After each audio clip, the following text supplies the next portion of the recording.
into session. Vice Chair Lady Swearingen, you're recognized. I move to adjourn the January 5th meeting. Second.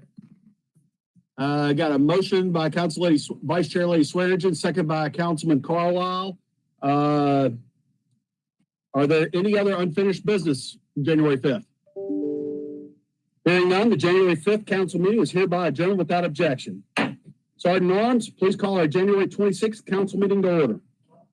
Oh yes, this Honorable Council of the City of Memphis is hereby called to order for the transaction of business pursuant to adjournment. Thank you. I'd like to recognize our chaplain for the day, Rabbi Micah Greenstein, Senior Rabbi of Temple Israel, who was invited by myself, Chairman Colvett. Rabbi Greenstein, will you lead us in prayer?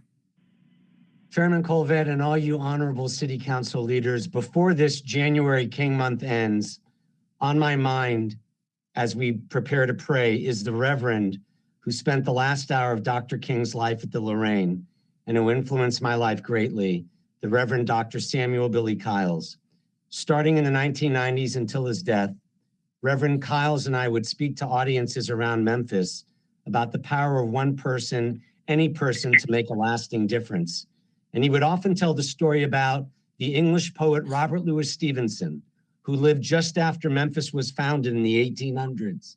Frequently ill, Stevenson suffered from a chronic breathing and lung ailment typical of COVID. The poet used to sit in his room every evening, look out the window onto the street, and watch the lamplighter. The lamplighter would climb up his ladder to light the flame of each lantern, one after another, down the street. Poof, the next lamp. When asked why he was so captivated every evening just watching this lamplighter through his window, Robert Louis Stevenson replied, "Because I'm watching that young man knock holes in the darkness." My prayer for you, council members, whether you worship under the shadow of the cross, the Star of David, or any other sacred path, is that you see your power, even when dealing with mundane matters, as your opportunity to knock more holes of light into the darkness too many are still facing in our midst. For God has given us this lifetime and placed us here to spread light and hope into a world that still appears dark and hopeless for far too many Memphians. So let's knock holes in the darkness of indifference by taking care of our entire city across all lines, racial, economic, geographic, and religious. Let's knock holes in the darkness of ignorance with the wisdom of science, data, and knowledge. Let's knock holes in the darkness of poverty with greater prosperity for all. And let's knock holes in the darkness of intolerance by seeing every human being not as rich or poor, black or white, Jew or Gentile, believer or unbeliever. Let us see every human being as a child of God by celebrating and appreciating people for who they are, as they are. I offer this prayer and hope in the name of the one God who loves us all. And let us say, Amen. Thank you, Rabbi. Always good to see you and talk to you, colleagues. Micah, if I could be so bold to call him by his first name, Micah is the official rabbi of my church, Calvary Episcopal on the River. And I hope, as y'all have seen, he is that light here in Memphis that brings and can bring us all together. And I've seen his heart and his talk so many times, and I find inspiration in how we can all work together. Rabbi, thank you so much. Formally speaking, be it hereby known that Rabbi Micah Greenstein, in recognition of a life of exemplary qualities, outstanding service to the city, meritorious involvement in humanitarian affairs, and demonstrated concern for governmental processes, has been appointed chaplain of the day by the Memphis City Council and is hereby entitled to all the honors, rights, privileges, and prerogatives pertaining to the office and to the display of this certificate, given under the seal this 26th day of January 2021, signed by your chairman, Frank Colvett. Rabbi, thank you so much for leading us in prayer. Thank you, Chairman. Mr. Chairman, if I may. Please, you're recognized. Rabbi, I tell you, for the longest time, going back to my school board days, probably when I first had an opportunity to interact and to be blessed by your prayer. You are one of my favorite clergymen in this entire city, and I am always, my soul is always warmed by the prayer because you speak to everyone in this community, regardless of what faith each of us may identify. And so I just wanted to say thank you for blessing the council with your words of prayer today. Thank you again. Thank you, Councilman Jones. Okay, let's move forward. Councilman Canale, will you please stand and recite the Pledge of Allegiance? Yes, sir, Mr. Chairman. I pledge allegiance to the flag of the United States of America and to the republic for which it stands, one nation, under God, indivisible, with liberty and justice for all. Thank you very much, Councilman. Madam Comptroller, please call the roll. Councilmember Canale, Here. Carlisle, Present. Easter Thomas, Present. Ford, Present. Johnson, thank you, Johnson, Present. Jones, Jones is here. Logan, Present. Morgan, Here. Robinson, Present. Smiley, I'm here. Vice Chairwoman Swearingen, Present. Warren, Present. Chairman Colvett. Present. Mr. Chairman, you have a quorum. Thank you very much. Madam Vice Chairman, have you read the meeting minutes from January 5th? I have read the meetings and find them to be in order. I move for the adoption of the January 5th meeting minutes. Second. Moved by Council Vice Chair Lady Swearingen, seconded by Councilman Carlisle. Seeing no members in the queue, assume you're ready to vote on the meeting minutes of January 5th, 2021. Madam Comptroller, call the roll. Councilmember Canale, Yes. Carlisle, Aye. Easter Thomas, Yes. Ford, Yes. Johnson, Yes. Jones, Aye. Logan, Aye. Morgan, Yes. Robinson, Aye. Smiley, Vice Chairwoman Swearingen, Aye. Warren, Aye. Chairman Colvett. Aye, that item passes. Welcome to the January 26th, 2021 regular meeting of the Memphis City Council, which is being conducted electronically pursuant to notice due to the COVID-19 emergency. Without objection, the notice of the meeting will be included in the minutes of this meeting. A notice of the meeting was placed on the City Council webpage regarding how the public may electronically access the meeting and/or a recording of the meeting, and how to provide written comments concerning any agenda item or any other matter prior to this meeting. Public comments were to be submitted to the Memphis City Council 24 hours prior to today's meeting. Vice Chairwoman Swearingen will read these comments at the appropriate time. She will only read those comments that include the requisite information, which was the person's name and address. Incomplete comments, rude comments, or those received late will be sent to the council records and placed on file. Council members, before we get into our business, I'd like to take a moment of silence to acknowledge the life and the accomplishments of the legendary Lemoyne Owen coach Jerry Johnson, who died on Sunday, January 24th, at 102 years young. He lived a life full of accomplishment, purpose, and humility. He's been called a sideline legend. Jerry Johnson was relentless, and he taught old school basketball. In fact, Johnson learned the game from John McClendon, who learned it from James Naismith, the inventor of the game. During his tenure at Lemoyne Owen College, he also served as the athletic director, coached swimming for a certain former chairlady, and track and field, and taught health and physical education courses. At the time of his retirement in 2006, Johnson was ranked first among active NCAA Division II coaches with 821 wins in 46 seasons and is one of just 6 NCAA men's basketball coaches who have won more than 800 games. He was the first Black basketball coach to win a Division III national title, and Lemoyne Owen became the first historically Black college and university to accomplish the feat. The Magicians remain the only college basketball program in the state of Tennessee and the only sports program from the city of Memphis to win an NCAA championship. In his illustrious career, he has to his credit the 1975 NCAA Division III championship, 5 SIAC championships, 5 championship titles in the former Volunteer State Athletic Conference, as many NCAA regional playoffs.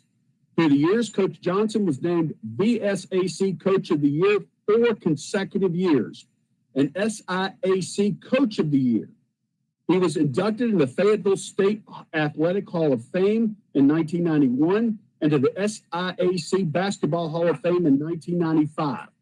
In 2005, upon his retirement, the Memphis City Council named Larry C. Johnson Street. He received the keys to the city of Memphis.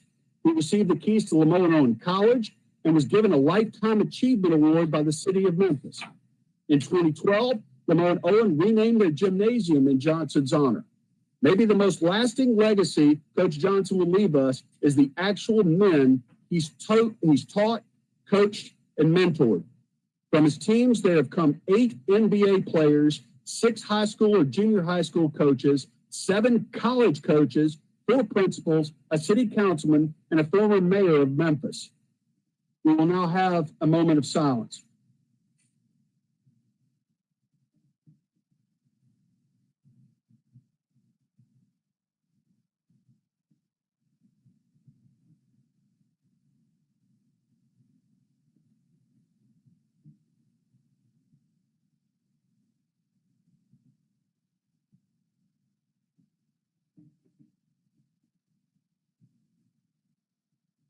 Thank you. Are there any members that wish to seek recognition and talk about Coach? Okay. Moving along. The items to be held are item 23. We have add-ons of items 32 through 36. Let's go ahead and start because I think we have a table on the first item. Madam Comptroller, please call item 22. Mr. Chair. Item number 22. Hold on about Council Lady Robinson, you're recognized. Mr. Chair, we're doing a resolution, and then I just want to make sure that you ask the members if they want to be added on to the resolution for the family. Outstanding. Council members, I tell you what, I bet it's probably all of us. Is there any objection to all 13 council members being co-sponsors of the resolution for Coach? Is there any objection? Hearing none, so approved. All right. Madam Comptroller, let's go back to item 22. Item number 22 is an ordinance amending Chapter 12 of the City of Memphis Code of Ordinances so as to update the Code of Ordinances related to sidewalks. Up for third and final reading, ordinance number 5764 is sponsored by Councilwoman Easter Thomas. Thank you. Council Lady Easter Thomas, would you like to table this item? Yes, Chair. I'd like to table this item for further discussion and research amongst the council members. Outstanding. Thank you. Can I get a second? Seconded, Smiley. Been moved by Council Lady Easter Thomas, seconded by Councilman Smiley. Seeing no Without members. objection, Chair. You have an objection to the table? Without objection. Oh, without objection. Let me go ahead, just to be on the safe side, let me go ahead and get a roll call vote on the table. Sorry, Chase, let's just connect some dots. All right, seeing no members in the queue, Madam Comptroller, call item 22 to be tabled. Councilmember Canali, Yes. Carlisle, Aye. Easter Thomas, Yes. Ford, Yes. Johnson, Yes. Jones, Aye. Logan, Aye. Morgan, Yes. Robinson, Aye. Smiley. Aye. Vice Chairwoman Swearingen, Aye. Warren, Aye. Chairman Colvett. Aye, that item passes. Madam Comptroller, please call item 36, please.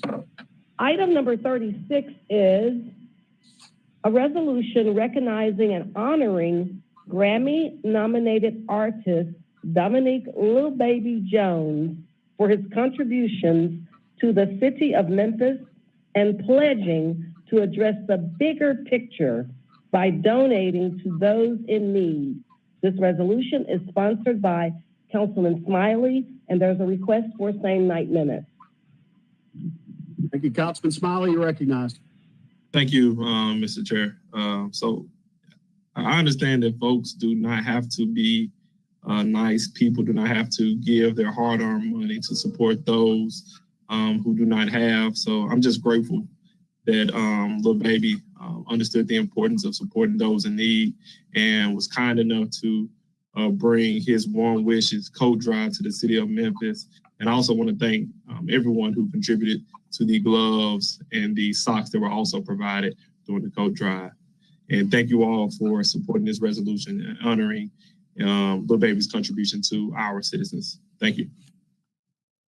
Please extend our heartiest thanks, Councilman. Can I go ahead and get a second, please? Robinson. Seconded by Council Lady Robinson. And everyone, please also, how to make rest. I hope that everyone would join the resolution because we're going to get it framed and sent to them. Thank you. Fantastic. Is there any objection from council members to put us all on there, or do you want me just to do it on roll call? Seeing no objection, all council members are co-sponsors. Seeing no member in the queue, and somebody's going to introduce me to his music, by the way. Seeing no members in the queue. The link is on the way. That'd be cool. Send me some. I'd enjoy it. Y'all know I like music. I assume you're ready to vote on item 36. Madam Comptroller, call the roll. Councilmember Canali, Yes. Carlisle, Aye. Easter Thomas, Yes. Ford, Yes. Johnson, Yes. Jones, Aye. Logan, Aye. Morgan, Yes. Robinson, Aye. Smiley, Of course. Aye. Vice Chairwoman Swearingen, Aye.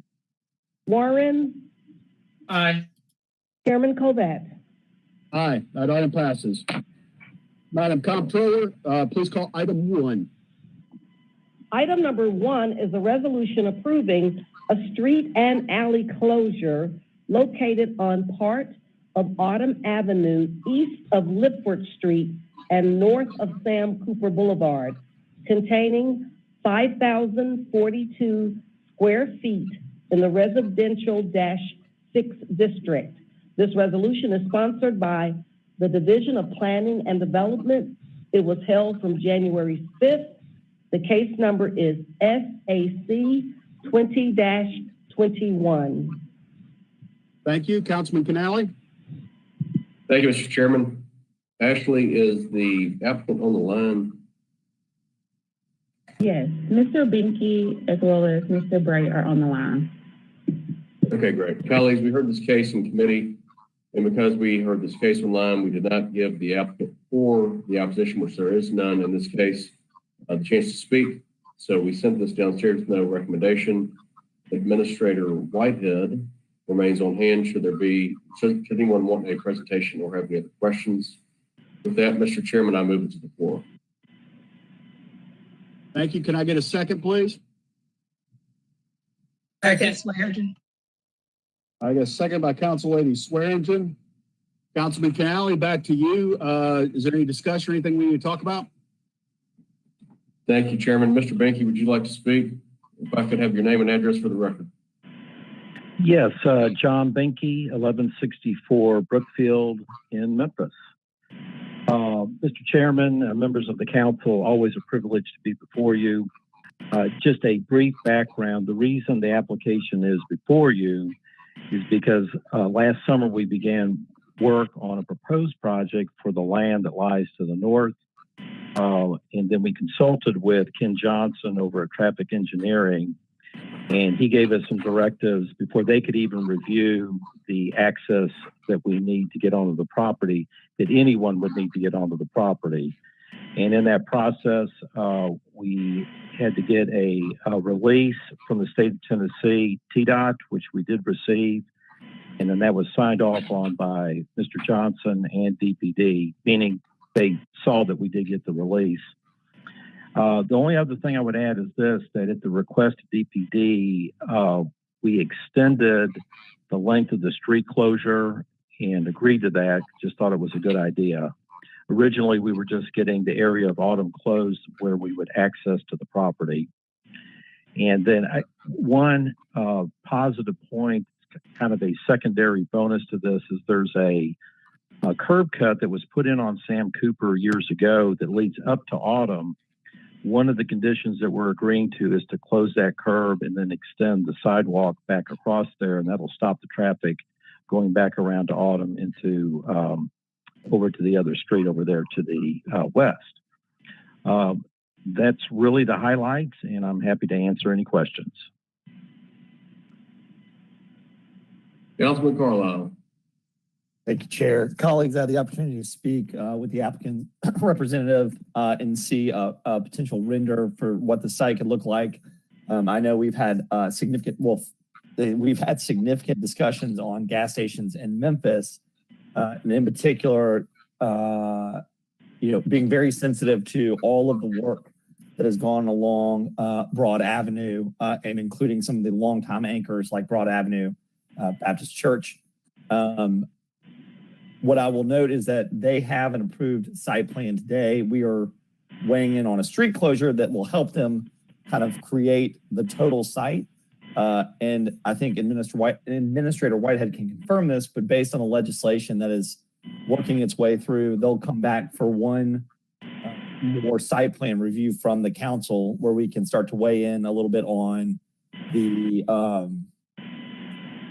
use, the aesthetics, and things like that. And the last note I'll leave you with, I'm going to support this closure based on those things. But one of the things that I want to caveat for that intersection in particular is that there currently is a gas station located at Tillman and Broad Avenue that is not in very good shape. And my fear is that if no competition comes to the marketplace, that it'll continue to deteriorate, as opposed to being required to reinvest to keep up with better, more well-run, newer competition, which would be a travesty with all of the investment that has gone on in and around that neighborhood. But the site plan that I saw had shops, an open plaza, bike parking. Anyway, some things to get very excited about that I'm sure we'll get an opportunity to talk about in the near future. So with that, I'll be supporting the street closure, and I hope my colleagues will as well. I yield back, Chair. Thank you, Councilman Carlisle. Councilwoman Logan, you are recognized. Thank you, Chair. How will this closure affect the traffic, the church traffic, and how will it affect people going across the street or trying to get to it if they're walking, particularly children?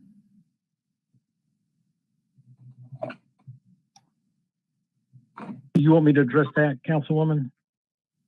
Yes, please. Yes, ma'am. Okay.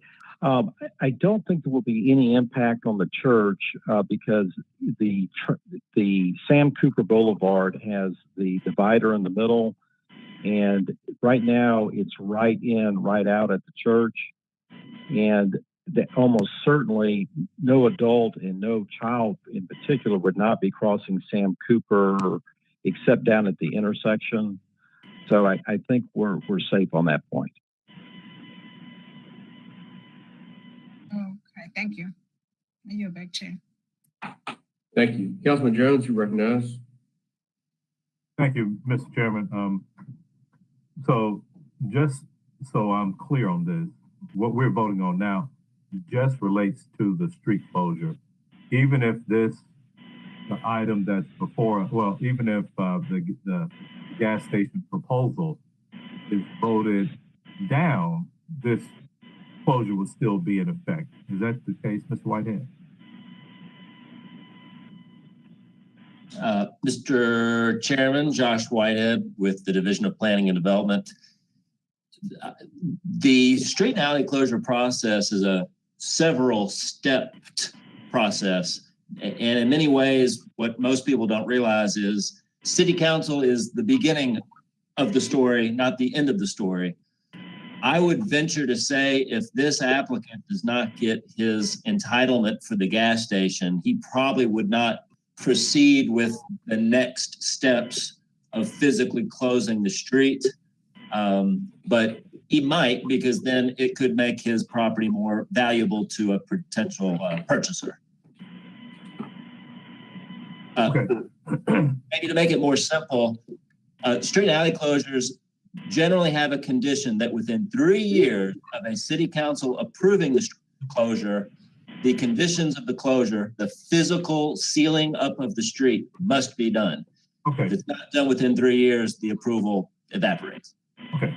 Thank you for that. And colleagues, and perhaps Mr. Whitehead administration, and I think it may have been this item or maybe one before this that sort of spurred my interest in us having an idea of how many gas stations that we have throughout the city. And part of that request indicated to us that on a per capita basis, we somewhat have 50% more than some of our peer cities within Shelby County, as well as some of our peer cities within the state of Tennessee. So just on a general basis and going forward, just for the record, I'm going to be in opposition of any type of gas station because I feel that we can have better land uses or intersections than what we currently have here.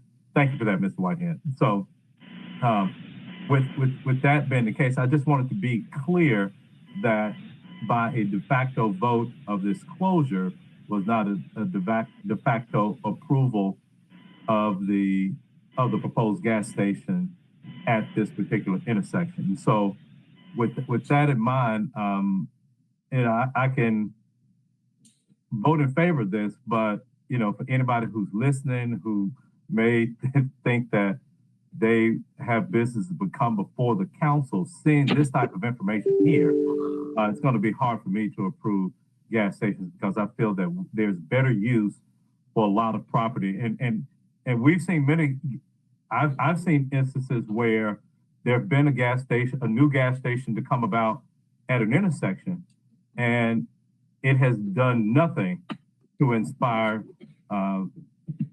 an adjacent or another gas station in proximity to improve theirs. Me being the consumer that I am, I'm going to go to the one that has the cheapest gas, regardless of how the facilities look. So if it's a gas station that I'm looking for the price of gas versus upon how nice that particular place looks. And I would contend that might be the case for any consumer. But thank you for that information, Mr. Whitehead. But I would hope though that we can come up with some type of way to codify the information that you presented to us to talk about or give us some leeway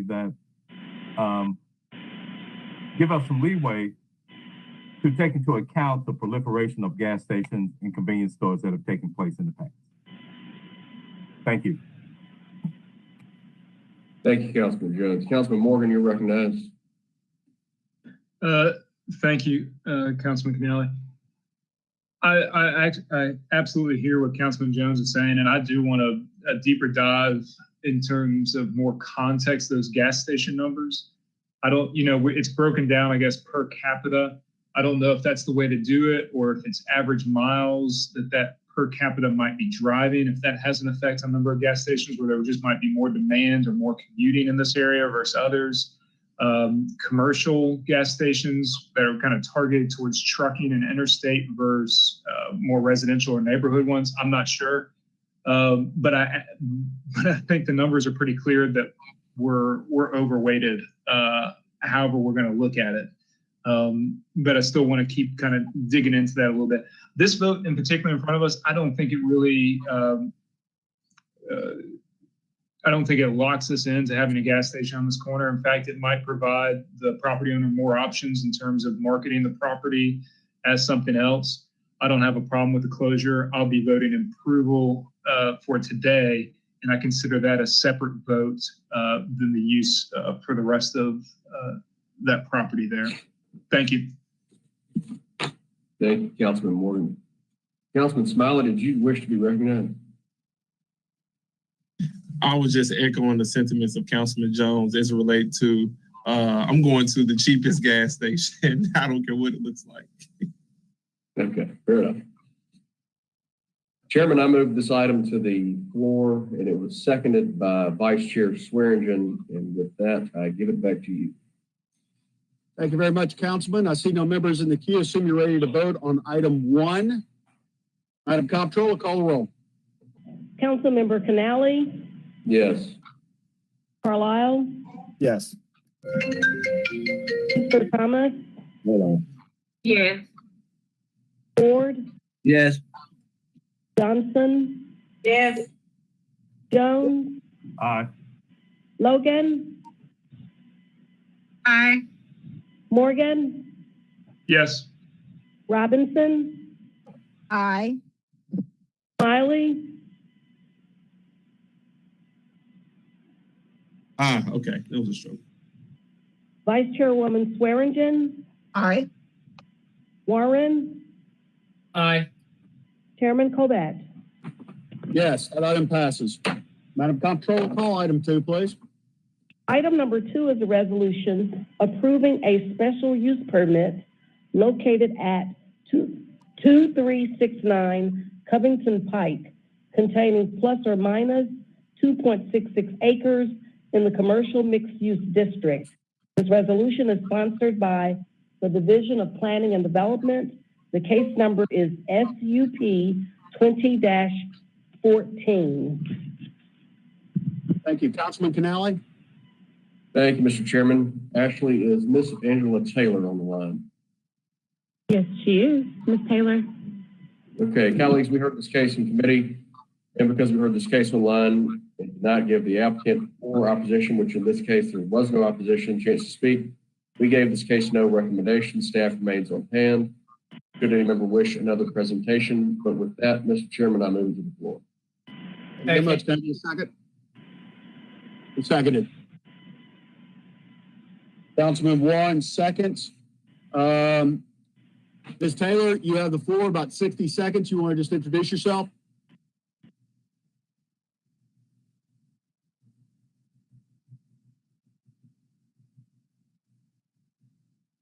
Angela, you still with us? Are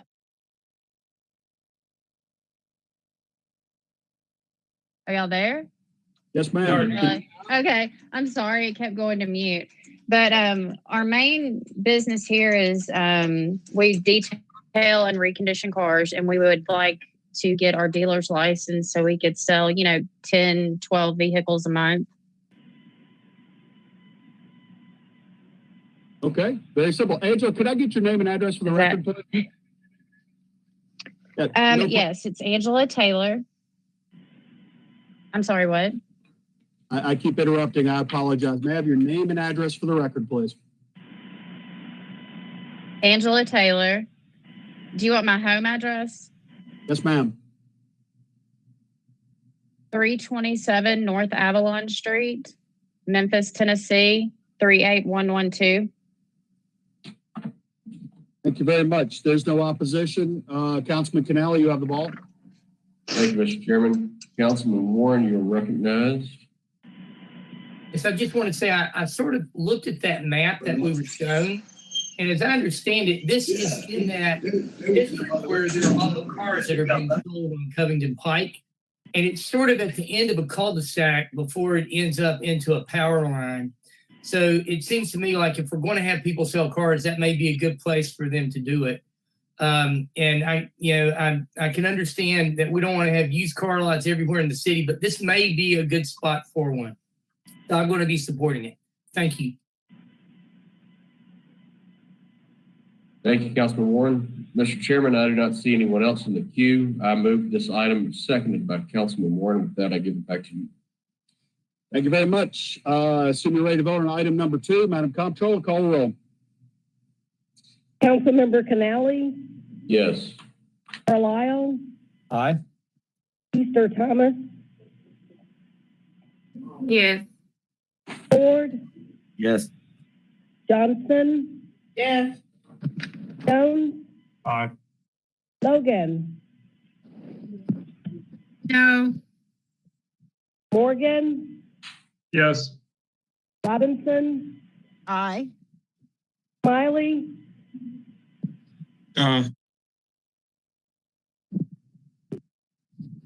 Vice Chairwoman Swearingen, Aye. Warren, Aye. Chairman Colvett. Aye, that item passes. Madam Comptroller, please call our fiscal consent agenda.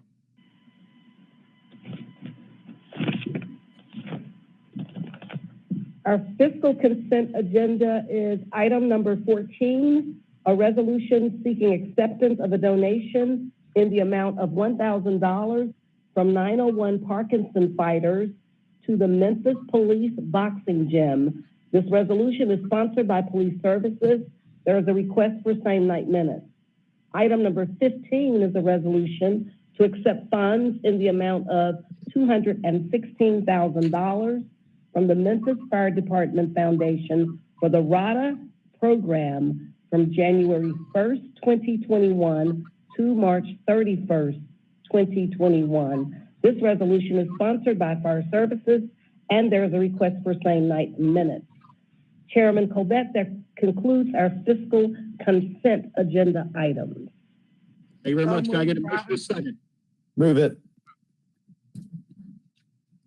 Moved by Carlisle, seconded by Councilor Patrice Robinson. Seeing no members in the queue, assume you're ready to vote on our fiscal consent agenda. Madam Comptroller, roll call. Councilmember Canali, Yes. Carlisle, Aye. Easter Thomas, Yes. Ford,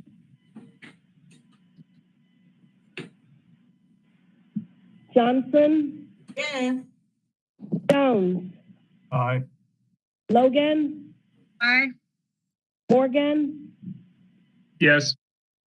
Robinson, Aye. Smiley, Aye. Vice Chairwoman Swearingen, Aye. Warren, Aye. Chairman Colvett. Aye, that item passes. Please Oh, call the- yes. Board is a yes. Thank you, I've noted that. Thank you, ma'am. Thank you, sir. Madam Comptroller, please call the MLGW fiscal consent agenda. Item number 16 is a resolution awarding a purchase order to Thomas Consultants, Inc. for Microsoft Windows server licenses in the amount of $76,890. Item number 17 is a resolution approving position number 04634, Supervisor Purchasing. There is a request for same night minutes for this item number 17. Item number 18 is a resolution approving change number 1 to contract number 12079, external corrosion direct assessment of MLGW's gas pipeline to Mears Group, Inc. in the funded amount of $197,400. Item number 19 is a resolution awarding a purchase order to GMW Electric Company for 3-phase pole mount vacuum reclosers in the amount of $532,760. And item number 20 is a resolution awarding contract number 12214, roof maintenance to Dakota Corporation, doing business as Jesse Bryant Roofing, in the funded amount of $84,125. Chairman Colvett, that concludes our MLGW fiscal consent items. Thank So you. moved, Robinson. Please Hold 1 second, Council Lady Robinson. Councilman Warren, do you wish to divide the question and pull item 17? Yes, Mr. Chair. I have a motion on the floor to separate item 17 from the MLG and W fiscal consent. Is there any objection to that? No, sir. I was going to second it. There is no objection, then let's do it this way. Items 16, 18, 19, and 20. Can I get a motion to approve? So move, Robinson. Second, Warren. Moved by Council Lady Robinson, seconded by Councilman Warren. Seeing no members in the queue, I assume you're ready to vote on MLGW fiscal consent items 16, 18, 19, and 20. Madam Comptroller, call the roll. Councilmember Canali, Yes. Carlisle, Aye. Easter Thomas, Yes. Ford, Yes. Johnson, Yes. Jones, Aye. Logan, Aye. Morgan, Yes.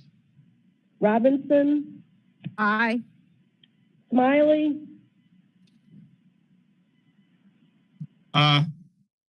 Vice Chairwoman Swearingen, Aye. Warren, Aye. Chairman Colvett. Aye, that item passes. Let's go to item 17. Can I go ahead and get a motion and a second to put it on the floor? So moved. Robinson. All right, again, flipped around. This time moved by Warren, seconded by Robinson. We're in discussion. Councilman Warren, you pulled it. What's up? I just would like a little bit more information other than supervisor purchasing. If they could talk about person or the position, what we're funding. There's no fiscal note to this, and I just want to email G&W to give us some more information to vote on here. Thank you very much. I see Dana is on the line. Who from MLG&W wishes to speak to this? I'm sorry, I just now joined. Could you repeat the issue? Yes, sir. Mr. Dana, we're on MLG&W fiscal consent. This is item 17, approving position 0434, supervisor purchasing with same night minutes. We need somebody from MLG&W to speak to the issue. Would you please introduce yourself, give me your name and address, and then please share. Yes, this is Dana Jeans. I'm Senior Vice President and CFO. This is in regard to any position that is over $90,000, which requires City Council approval. So this is one of those conditions.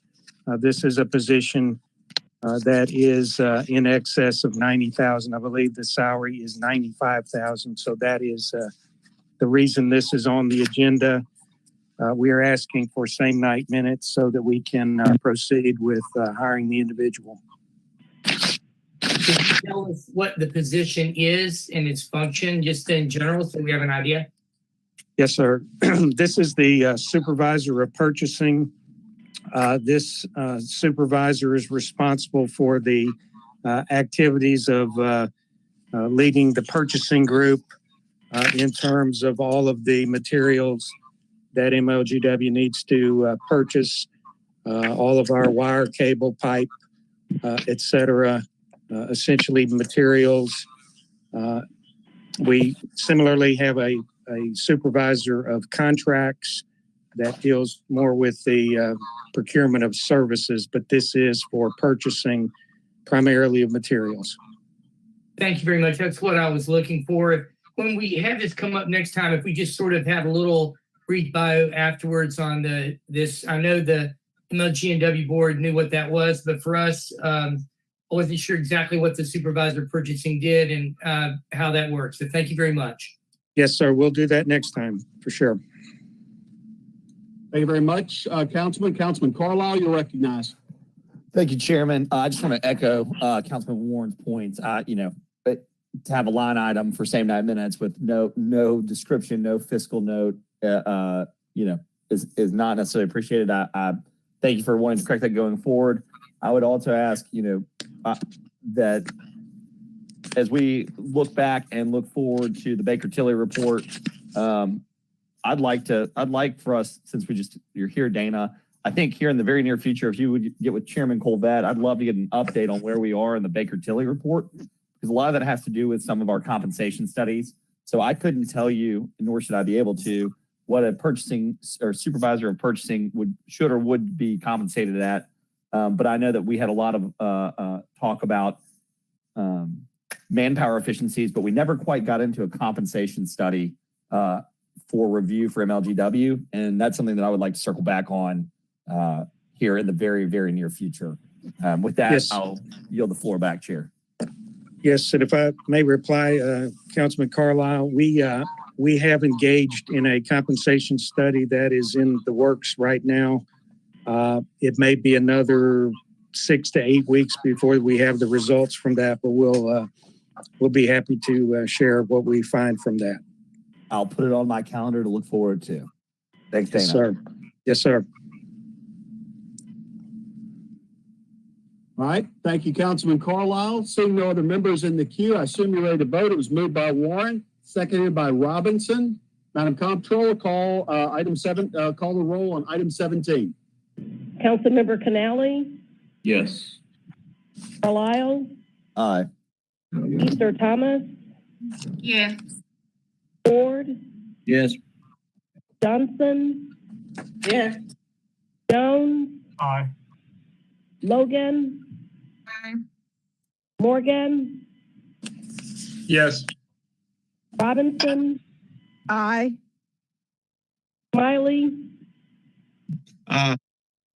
Vice Chairwoman Swearingen, Aye. Warren, Aye. Chairman Colvett. Aye, that item passes.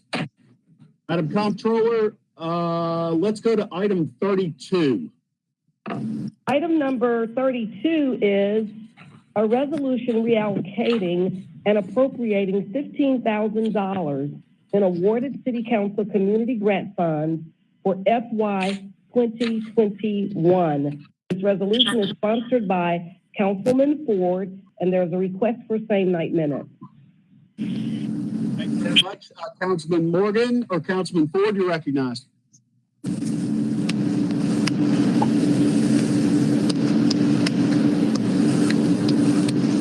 Hey, Dana, your mic is hot.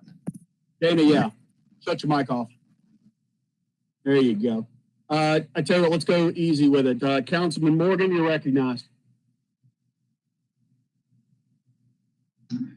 Thank you, Mr. Chair. Committee met, recommends a vote. I so move. Second. Seconded, moved by Morgan, seconded by Carlisle. Councilman Ford, this is your resolution. Would you like to make any comments? No, I'd just like to call for the question when we can vote on it. Oh, that's a great idea. Seeing no members in the queue, assume you're ready to vote. Moved by Morgan, seconded by Carlisle. Madam Comptroller, call the roll on item 32. Councilmember Canali, Yes. Carlisle, Aye. Easter Thomas, Yes. Ford, Yes. Johnson, Yes. Jones, Aye. Logan, Aye. Morgan, Yes. Robinson, Aye. Smiley, Vice Chairwoman Swearingen, Aye. Warren, Aye. Chairman Colvett. Aye, that item passes. Please call item 33. Item number 33 is a resolution requesting the Division of Police Services to investigate whether any of City of Memphis employees participated in the U.S. Capitol riot in Washington, D.C. on January 6, 2021. This resolution is sponsored by Councilwoman Easter Thomas, Councilman Jones, Councilman Smiley, and Councilman Warren. There is a request for same night minutes for this item, number 33. Thank you very much. Councilman Warren, you're recognized. Thank you, Mr. Chair. This item was brought for action by Councilwoman Easter Thomas, and I will turn this over to her if she prefers, or I'll be glad to present it. Council Lady Easter Thomas, Councilman you're Warren. recognized. I think she said she wanted me to do it. Okay. After we saw the attack that followed a peaceful political rally on the mall of our capital, and found that a number of police officers and other public servants from around the country had been involved in illegal activity, we wanted to state that we were making sure that our city government was aware and going to fully investigate any employee that possibly could have been committing illegal acts and ransacking our Capitol. So if we find that the FBI or the Secret Service or there is a reported incident that warrants investigation, we wanted our public to know that our police department would look into that and take appropriate action. And that's what this resolution is about. Thank you. Thank you very much, Councilman Warren. I assume Councilman Lady Easter Thomas wishes to second the motion. Second, yes, sir, Chair. All right, very good. It's been moved, properly seconded. I see no other members in the queue seeking recognition. I assume you're ready to vote. Moved by Councilman Warren, seconded by Council Lady Easter Thomas. Comptroller, call the roll. 33. Carla. I just want to make sure, did we get the amended version back out? I may have missed it. Yes, they Mr. Whitney sent it back out from Attorney Sync. Awesome. Thank you. I just want to make sure. I'll grab it here in a second. I'm no doubt it's in proper order. Thank you. I yield back. All right, thank you very much, Councilman Carlisle. Is any other members seeking recognition? Mr. Chairman. Councilman Jones, you're recognized. Yeah, thank you. So mine is more so to sort of address our procedures going forward. I know that somebody contacted me about having interest in somebody from the public having an interest in expressing their thoughts on this idea. So what that's begging the question of, and I think we need to address, whenever we have add-ons, I don't think that our current rules allow us to address the public comment for this, because if somebody has to speak before an item that's on the agenda, if we have an add-on that's in committee during the day, they are not afforded that opportunity to speak on this. And so I'm just addressing that concern and asking us going forward, how are we going to address that? Not just on this issue, but things going forward as we have items like that coming before. Thank you very much. Moving forward, we will, on the meeting announcements, include to add on, if you have any committee cards. We received quite a few comments on the pets today, because people do send in comments for committee items. So we'll make it very clear in the next notice that you can send in comments for committees, and if they are added on, your comments will be read. I think that's an easy fix. Okay. Yeah, one other thing you can do, Councilman Jones, we can always potentially delay a vote if council member or public wishes to write us letters. There are a couple of different outlets if people wish to share their thoughts through their councilman. Okay, yeah, but now, and just think about this though, because sometimes in addressing this going forward, sometimes we may have an item that may be, for lack of a better word, a caption item. So we may not actually have the resolution when the agenda goes out. We may get an email Monday night, we may hear it in committee, and then we approve it for same night minutes. So it's sort of designed to address those rare instances, but we still do not want to limit public input on anything that we do, but a way to make sure that that's included in our deliberations and our vote on things. Please encourage the public to definitely email all the councilmen, because the Petland issue, they blew up I think all of our emails wanting recognition. So yes, share with them. I like the way Brooke is doing it. I'm open to suggestion from all of the members on ways to potentially speed this along in terms of getting their notes to us. I'm open to suggestions going forward. If y'all want to email me, text me, or call me. Thank you. Okay. Any other members seeking recognition? Seeing none, I assume you're ready to vote. Moved by Warren, seconded by Councilor Easter Thomas. Madam Comptroller, call the roll on item 33. Councilmember Canali, Yes. Carlisle, Aye. Easter Thomas, Yes. Ford, Yes. Johnson, Yes. Jones, Aye. Logan, Aye. Morgan, No. Robinson, Aye. Smiley, Of course. Vice Chairwoman Swearingen, Aye. Warren, Aye. Chairman Colbert. Aye, that item passes. Call item number 34, Madam Comptroller. Item number 34 is a resolution requesting the city's mayor and or council chairman to join requests to the Biden-Harris administration of the mayors of 22 of the largest cities in the United States for the adoption of a national vaccination distribution plan for cities. This resolution is sponsored by all 13 council members, and there is a request for same night minutes. Thank you very much. Councilman Warren, you're recognized. Yes, the committee met and so approved and recommended approval, and I so move. Second, Ford. Been moved by Councilman Warren, seconded by Councilman Ford. Seeing no members in the queue or seeking recognition, I assume you're ready to vote. Madam Comptroller, please call the roll on item 34. Councilmember Canali, Yes. Carlisle, Aye. Easter Thomas, Yes. Ford, Yes. Johnson, Yes. Jones, Aye. Logan,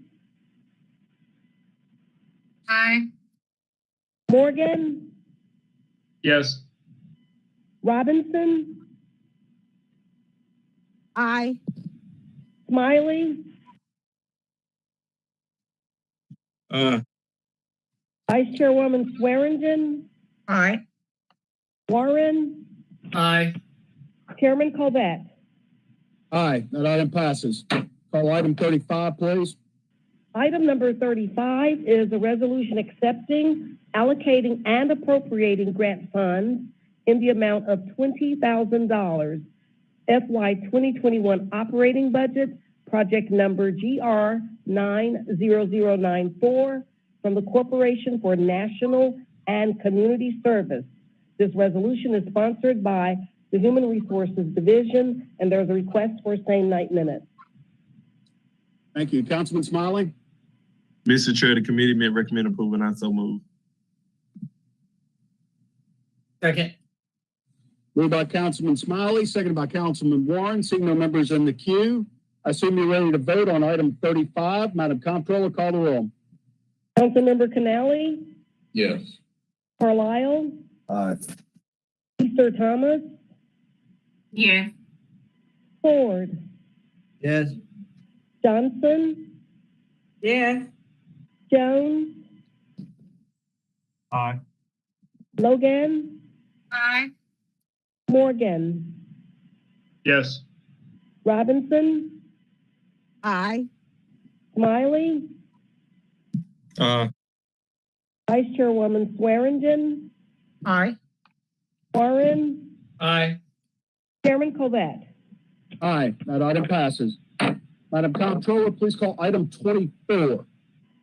Item number 24 is an ordinance designating qualified public use facility, creation of the One-Bill Tourism Development Zone tourism surcharge, and otherwise providing with respect to the foregoing up for third and final reading.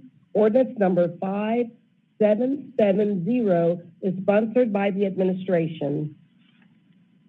Thank you very much. Councilman Ford, you're recognized.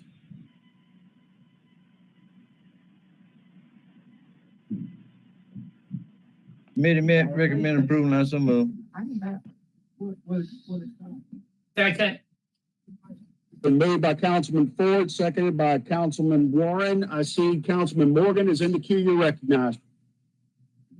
Thank you, Mr. Chair. If it hadn't already been requested, can make a motion without objection for same night minutes on this issue. there any objection to same night minutes? Seeing none, friendly amendment is adopted. Is that all you need? Yes, sir. Thank you. Outstanding, outstanding. Seeing no members in the queue, it was moved by Councilman Ford, seconded by Councilman Warren. Madam Comptroller, call the roll on item 24 as amended. Councilmember Canali, Yes. Carlisle, Recuse. Easter Thomas,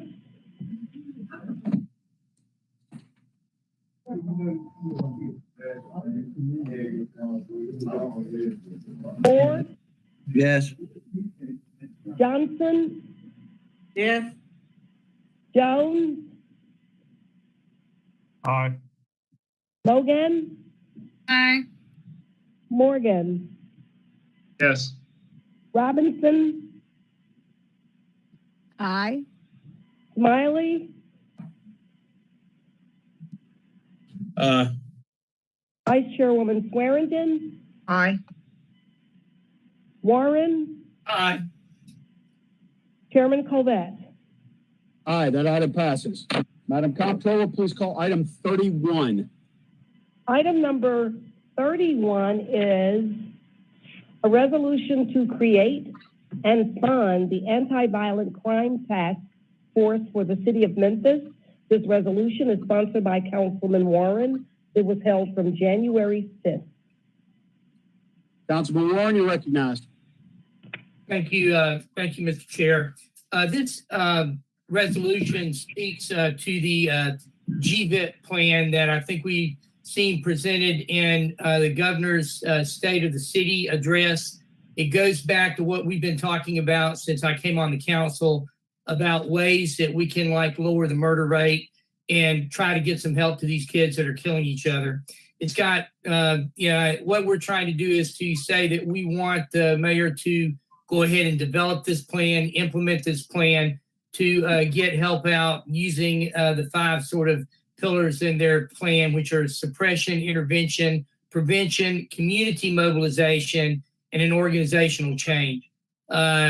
This is, I guess, a council resolution where we say we're interested, we want to fund this, we're concerned about crime and our murder rate, and we don't want more of our citizens dying at each other's hands.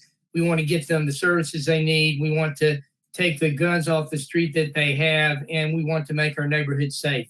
So I would appreciate a vote here, which I think is giving the mayor and Doug McGowan and that team a green light to proceed with organizing this process. And with that, I'd like to turn it over and see if I could get Mr. McGowan to speak about the project. Thank you.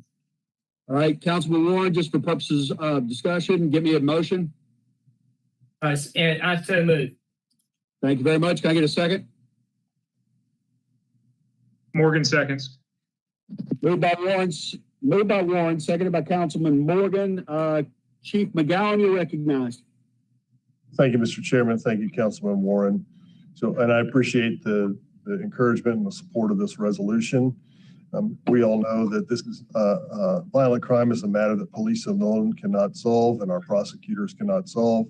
And so they are working very hard. They have innovative policing. We all have done good work to reimagine policing, but that's simply not enough. There are other what I call force multiplier efforts that need to happen. What we are doing is putting together a group violence intervention program that will address the people that are most likely to be involved with the shooting and those most likely to shoot. It will be a comprehensive public health model that addresses the elements of suppression, which is largely what the police department and the DA do today, but also will add elements of intervention and prevention, which are those upstream efforts that keep people from actually being involved at the beginning. It involves identifying people who are likely to be at risk and then putting resources to them. What we aim to do in the city of Memphis is to form an office in the mayor's office It will have about 4 full-time staff members who will coordinate the efforts across this multidisciplinary approach. We'll put some money for activation and operations, which will be for those community type activations, and also to staff up 2 specific things. Those intervention workers who are the violence interrupters, they are the interventionists who build a relationship with people who are at risk, and then the outreach work. And the outreach workers are the ones that connect people to the services that they need to be successful in life. So there are several programs that are already working that we need to bring to scale. First is the focused deterrence model that the DA is running. That is a carrot and stick approach to reducing violence crime. Today, we are very heavy on the stick part, but we don't have much in the way of services to offer from the carrot. So we're asking people who are involved in this lifestyle to change, but we have to offer them something else, and that's what this program will aim to do. We'll also aim to galvanize the community and to change policies that are appropriate for changing our collective norms. And then we will invest heavily in intervention and prevention activities, and especially outreach and case management work. One of the other gaps that we have that was identified is in coordination across multidisciplinary groups. We have the cooperation of the DA, the Shelby County Sheriff, the Memphis Police Department, the courts, the juvenile justice system, the Department of Corrections. We also have the 911 Block Squad for street intervention. We have the 2 major hospital systems, Methodist Le Bonheur, as well as Regional 1 and their chiefs of trauma who are interested in standing up hospital violence intervention programs, as well as Shelby County Schools who has committed to standing up and reaffirming their commitment to the Grassy program, which is a school-based intervention program. Important is that we connect all of those people across those domains so that we don't have anybody drop through the cracks. And that's really what we intend to do here with this program. What we will do is bring you the organization. We will bring you the funding request for this. We'll bring you the partnerships. There are some other exciting partnerships that people are considering with us that they are just not ready to announce yet. But one of those, interestingly, is the Shelby County Health Department. They have already received technical assistance from an organization called Cure Violence, and Director Householder has said she's willing to partner with us on this. So we really will have, as effective as the COVID-19 task force has been for coordinating these efforts, we have that same body and even more people at the table to help us with this. And this is really the comprehensive approach that we have needed for to complement the great work that law enforcement is doing. I couldn't be more excited and more pleased. Many of you know that I started working on something on this back in 2012 when we had the Memphis Gun Down program. We had some early success in small areas, but the time just wasn't right. We didn't have broad acceptance that we have today. Now we have evidence. Now other cities are doing this, and we have proof that this kind of an approach works. So we are very excited. I'll be the first to tell you I don't have all the answers. I'll be the first to tell you that we haven't baked everything in, nor should we. But we have a bent for action, and we should get moving today in order to get this program underway. And that's what we're hoping to get your support on. I think today we're just asking for your resolution support to say, Mayor, bring us the budget. Mayor, bring us the program, and we will do that immediately for you all to consider. And then we'll go about the business of starting up this holistically. I can tell you there's excitement building, and many of our partners are already seeking technical assistance so they can stand up their programs to support this effort. So thank you, Councilman Warren, for bringing this to our attention. I will wrap this up by saying, if you haven't read the Bleeding Out book that Councilman Warren provided to everyone, if you want to know what we're talking about, skim through that book. Dr. Warren will tell you the chapters to look at, and that's what we're talking about doing here. So with that, I'll conclude and take any questions. Thank you very much, Chief. I have a request. I think Councilman Carlaw asked the resolution to be put on the screen, but while staff's putting that together, Councilman Morgan, you're recognized. Thank you, Mr. Chair. So when this idea was originally presented, I had some questions in regards to the purpose and kind of mission of this task force versus what's already being done with our Shelby County task force on crime. It already has a number of people on it. And, you know, as I've thought about it, and the crime statistics and number of victims keep piling up, honestly, I'm all for this. And we need as many good ideas and throw as many task force or people or resources or personnel or equipment at the problem as possible. And we try to do it in an efficient and directed fashion. But at this point, it's such a significant problem. It's all hands on deck. And if people are fired up and excited and they're going to be able to work together in a collaborative fashion through whatever task force is formed, then I'm all for it. And I really want to thank the administration and thank Dr. Warren for continuing to push the conversation on what we can do to address violent crime in Memphis. So thank you all very much. I yield back. Thank you, Councilman Morgan. Councilman Jones, you're recognized. Thank you. I know we're in the preliminary stages of this, but I wanted to see if we had an idea, because the key component of this is in the caption says that we are to create and fund the task force.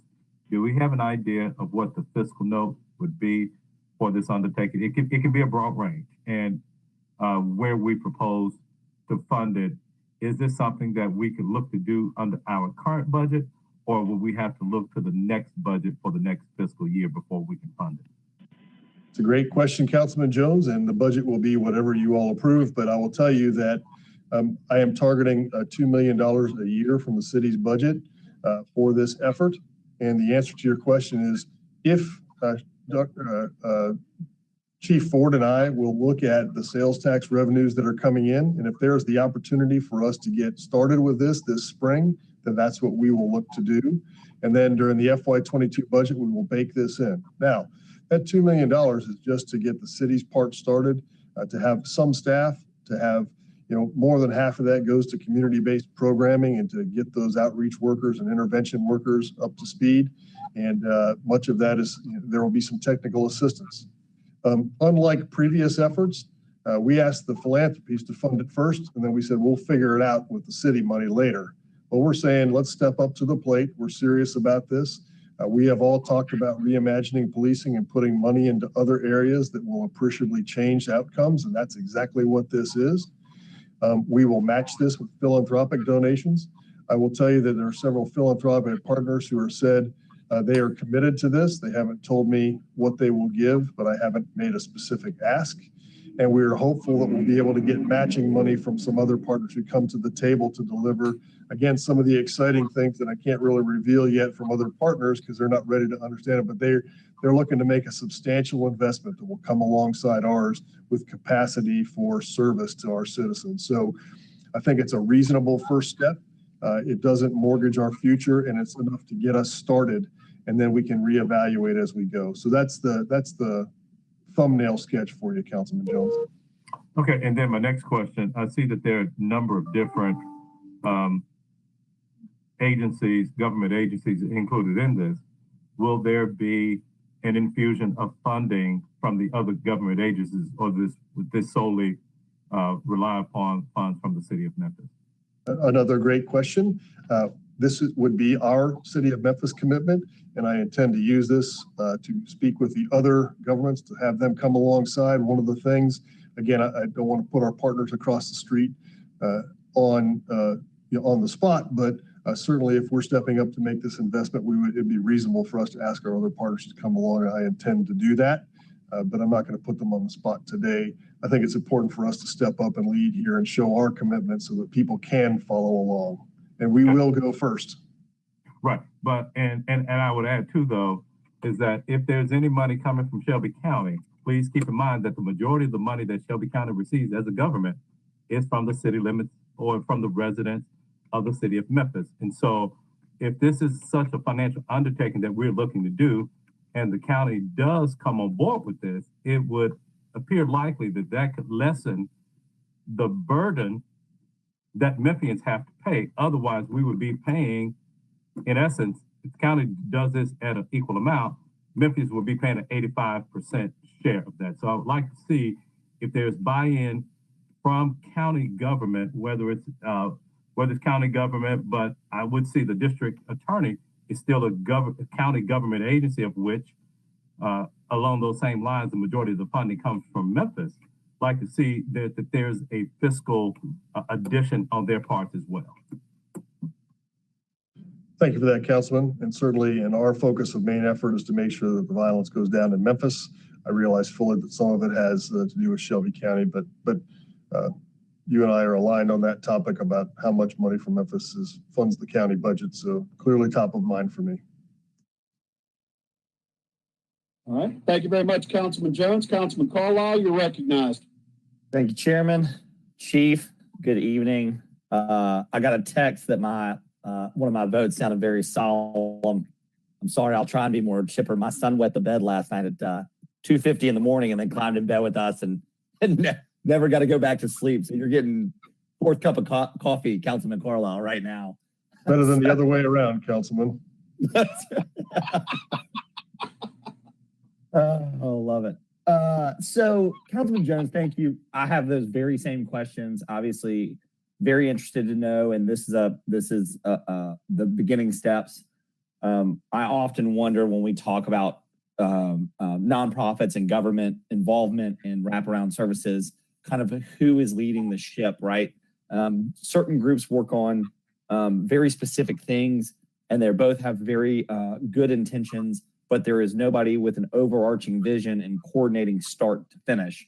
So I'm very interested to see how that component is going to play out for us. There are certain entities in which we have control over that are listed on here. There are others that don't and are going to need. Certainly are some of the things that I think we'd all like to see when we talk about it. I mean, this is geared towards specifically anti-violence, but some of the things in here come down to things that we can't directly control, which is, criminal justice reform and juvenile justice reform. And so it would be really helpful to have some of those players at the table. I'll be interested to see if we can get them there.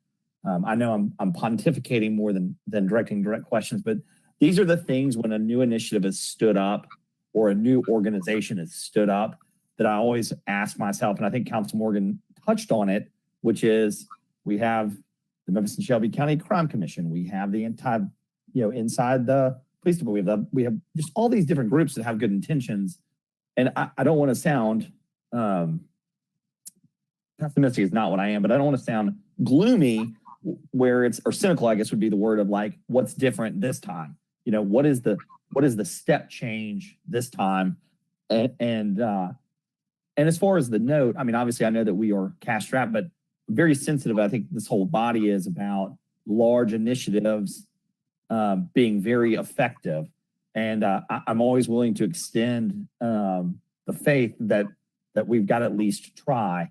But I always look at it as a value proposition. So if we really feel like, and Chief, I'm talking to you, and I know you wouldn't BS a BSer, but if we really feel like the value can be achieved, I'm all for it. I'll have concerns and some skepticism that we can really stand up an organization that can work together, interagency, intergovernmental, to make the change that we need to. That being said, I also recognize that we've got to do something, and I certainly know that this administration and this council is the group that's motivated to do it.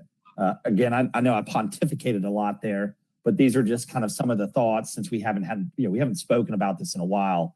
And I have read Bleeding Out, and I thank Dr. Warren for it, and I recognize this is a huge component when you talk about triage and moving on through, as he does. This is one of the elements that we have to have. You have to have counselors. You talk to Judge Michaels about the amount of trauma cases that he sees in his juvenile courtroom, just those things. So I'll be quiet, but I just kind of wanted to share those thoughts as we move through the process. I'm going to support this resolution, but and Chief, we can circle back as you kind of are building around this, but I'm just hopeful, I guess more than anything, that we are successful in getting that cooperation from the agencies that we don't have direct control over, because we can't do it if everybody, kind of stays in their sandbox.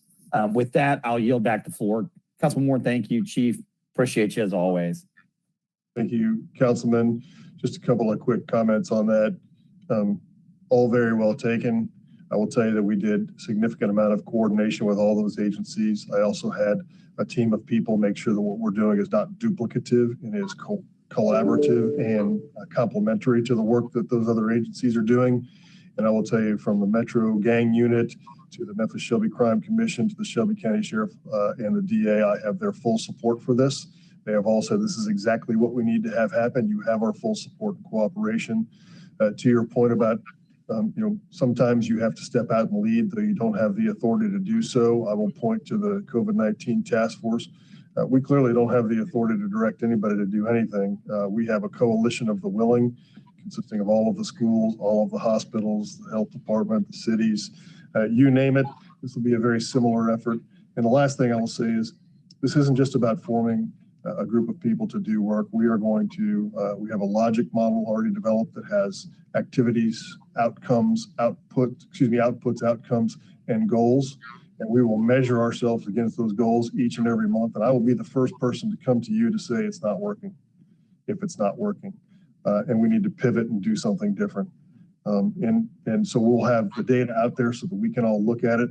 And again, I can't promise miracles in the first 3 months or 6 months, but what I can promise is that this approach has been proven in other cities. And so we will do our level best to get the results that we all aim for here. So your points are all very well taken. And I commit to you, this office will report through me to the mayor, so it'll have my daily and full attention.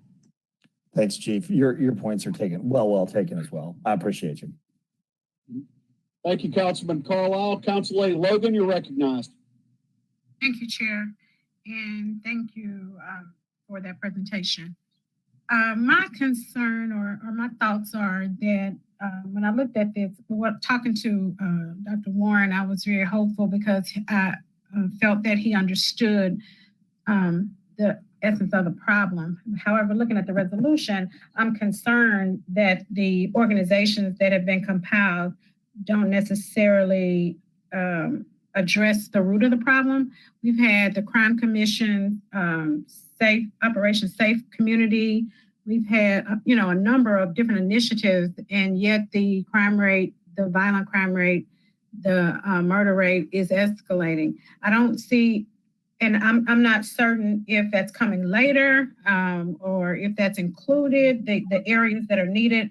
I see mental health providers, but I don't see the types of organizations that are on the ground actually doing the work that would be necessary to bring the violent crime down. These are more penal in nature as opposed to preventative or intervention. But there are a number of groups that are on the ground doing the work that understand what's going on with the perpetrators and understand why the juvenile crime is escalating. But these groups are not the ones. And so I would hate to put a lot more money in bureaucracy and establishing these offices, but not actually putting the money in getting the things that are necessary to help the problem, the people with the problem that are perpetrating the crime. So I really don't feel that there's enough information here to substantiate us allocating resources. I know this is just the first step, but I really would like to see the model and who's going to be involved as it relates to these community leaders that you have listed here, and activists and the mental health providers in turn, and then workforce development and jobs and training and all of that has to be a part of it. And I don't see anything on here. It's just a lot of, penal type of things that are not addressing it. We've been doing that too long. We did that through the Operation Safe Community. And I think we can't continue to do that type of thing. We got to get at the root of the problem, which is going to take some other entities, especially economic development, workforce development, training, mental health. There are a lot of ACEs, that need to be addressed. Just a lot of things that aren't included. So I would like to see this expanded when you all come back. And what does it mean for us to vote yes on this? What is that saying? Well, Councilwoman, let me respond just a couple of things. You're absolutely right. This is the starting point. There are several of the people that will provide that kind of wraparound service that are just not ready to be publicly recognized yet. And there are others that we know that are doing the work on the street. What we are proposing is to have somebody that wakes up every day to ensure that those individuals are engaged in a positive and productive way and that we can bring them into the fold and resource them appropriately. So I get you. There's only one aspect of this that is in the what you've talked about in the traditional realm of Operation Safe Community or Safe Communities Plan, and that is the focus deterrence. That's just one small part of this. The rest is all about the things you just talked about, intervening and doing outreach work upstream. That's the real focus here. And the work is making sure that we have all of them engaged and rowing in the same direction. What a positive vote today does is simply say, we support a comprehensive approach that you just outlined to violence reduction. And we are asking the mayor to bring us that plan and a budget to get started. You're not approving any money today. You're just through resolution supporting the idea that we do this and asking us to develop a budget and bring it forward to you. So you have listed here specific entities, but when it comes to these other areas that I'm talking about, it only just vaguely, mentioned the area or the discipline.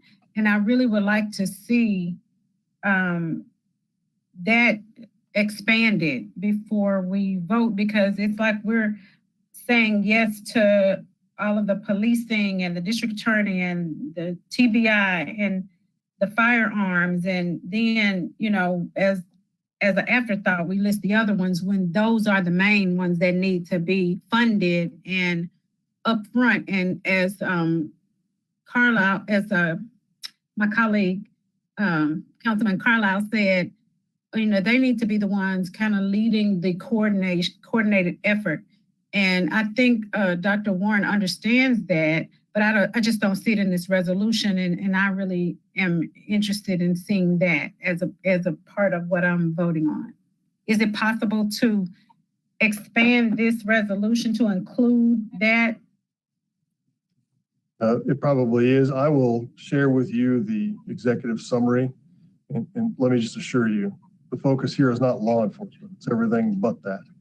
It's all about, as I said, primary prevention and intervention and funding that work, which includes not only violence interruption, but intervention activities and prevention activities, which are what the outreach workers, and to your point, those are the folks with the quote license to operate in the community. They're the ones that have the ability to connect with the individuals, and that's what we are focused on here. This is a complement, not a duplicate of Operation Safe Community. They're going to continue doing what they do. This is additional new work that complements that. And all of the people that you listed as partners, I wanted to make sure that they are on board with this plan so that I don't do this work and the DA and the sheriff say, oh, we don't need to do that. No, they all know that we need to do exactly what you're talking about. And that's why they are fully supportive of this plan, because they know they can't do it by themselves. No city can. But yes, I'll provide you the executive summary. We will continue to do the work. And I will say at some point, what we're asking for is the approval of the concept of putting a comprehensive violence reduction plan together through a group violence intervention program. And part of that is giving us the capacity to make sure that we have people waking up every day to make sure that all of those groups are included. I have finite capacity to be able to put 100% program together. If I could do all of that without any additional staffing, I would have it done already, but I don't. That's why I'm needing a few more people to help me do that. Okay, thank you. I yield back, Chair. All right, thank you very much, Council Lady. I see no other members in the queue. It was moved by Warren, seconded by Morgan. Madam Comptroller. Mr. Chair, could I make one final comment? Please, you're recognized. Yeah, I'm responding to Councilwoman Logan's thoughts. If and I know you've read the book and you've reviewed it, but if the resolution is lacking in the need for prevention, community mobilization and organizational change and intervention, that's just the resolution. The resolution is calling for a task force that puts those things together. And in order to do that, if you remember reading the book, it says once you start this process, it will take 6 months to a year to get your pieces together, the organizational pieces together, and to bring that to where it's going to actually be effective.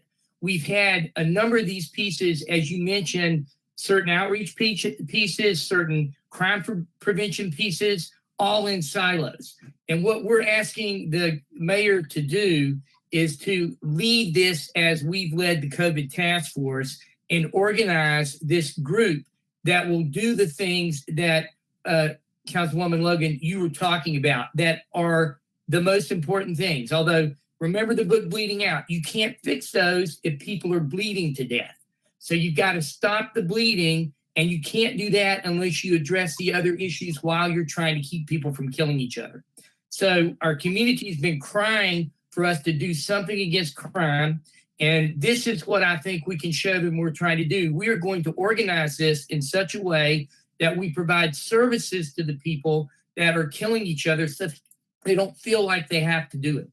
I know this is, the resolution was written poorly. That's my fault. I didn't do it well enough. But the points that you made are exactly what the resolution was supposed to convey. And I'm hoping that I can get us to vote for this as we move forward, realizing the pieces and the specifics will come back to us, and we will have time for input and to make it better as it moves along. So what we're voting on today is a concept to do this project. We want a comprehensive violent crime reduction model that is going to go ahead and save our youth and save our young people. So I strongly urge us, even though we don't know the specifics of it, that what we're voting for now is instructing the mayor to put it together and bring it back to us. And I appreciate your thoughts, and I encourage your vote tonight. Thank you. All right. Thank you, Councilman Warren. Councilman Jones, you're recognized.